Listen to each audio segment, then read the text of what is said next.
justice in Nuremberg, Germany, is carefully guarded during the prosecution of the terrorists of the Nazi regime who ravaged Europe and committed unbelievable crimes against humanity. Brought before an international tribunal, the leaders of Hitler's Reich, including the still defiant Hermann Goering, the former number 2 Nazi Rudolf Hess, and ex-Foreign Minister von Ribbentrop, face their accusers.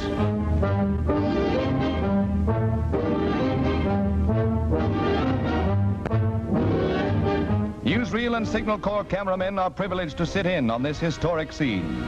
These pictures reveal the arrogance with which the German warlords meet the charges of criminal injustice to civilized peoples.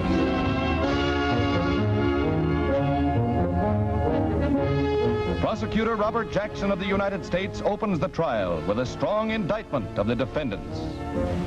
The privilege of opening the first trial in history for crimes against the peace of the world imposes a grave responsibility.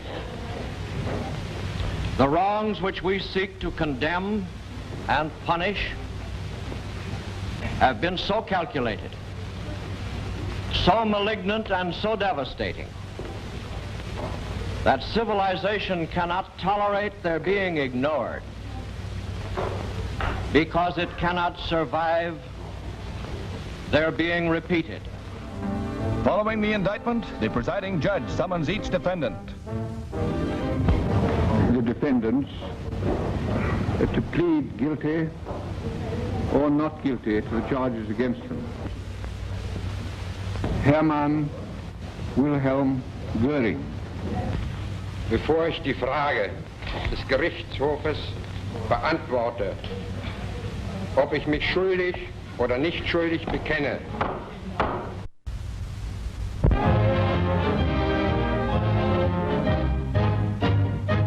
The greatest war crimes trial in modern history proceeds at Nuremberg, with Hermann Goering, Rudolf Hess, and ex-Foreign Minister von Ribbentrop playing star roles. Fritz von Papen and Seyss Inquart also await the day of judgment. Worldwide news service and a corps of court reporters record thousands of words of testimony and accusation, while transoceanic telephones and cables are flooded with dispatches detailing the progress of this dramatic aftermath of global war.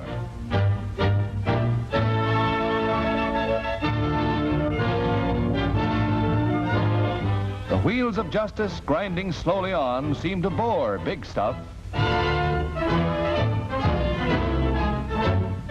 The entire Hitler dynasty is charted so that the blame can be squarely placed on the guilty men whose evil plotting brought on years of world chaos and caused the deaths of millions of innocent persons.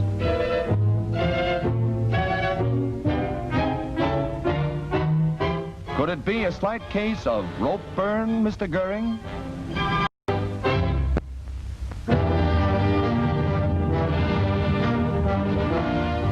Destruction of the IG Farben explosives plant is part of the well-mapped Allied plan to blot out Nazi war industry. Lieutenant General Lucian Truscott, commanding the U.S. Third Army, oversees the job.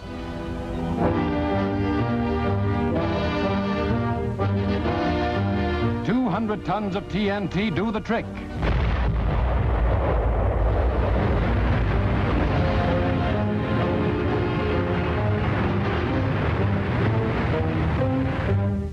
Many of the buildings were constructed so that 2 floors were underground, well protected from our bombers. But now the job is completed and almost 80 buildings are leveled. The once powerful Nazi war machinery is slowly crumbling to dust.